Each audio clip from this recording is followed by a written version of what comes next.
Hello and welcome to AI Basics. It's your host back again with yet another interesting tutorial video. In this video, I'm going to teach you how you can change your name in Fliki.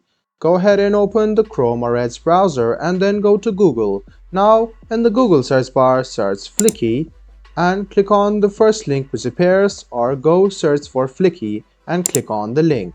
Now, click Login and go ahead and log in to your account.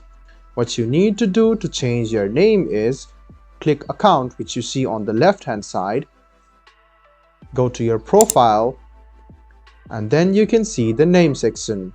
You can go ahead and write whatever your name is, and then your name will be changed. If you reload the page, you can see that your name has been changed. So this was a video on how you can change your name in Fliki. I hope this video was helpful for you. If you still have any kind of confusion, please do mention us on the comment section down below. Like the video, subscribe to the channel, and do hit the bell button for more. Hope to see you in the next video as well. Until then, goodbye and take care.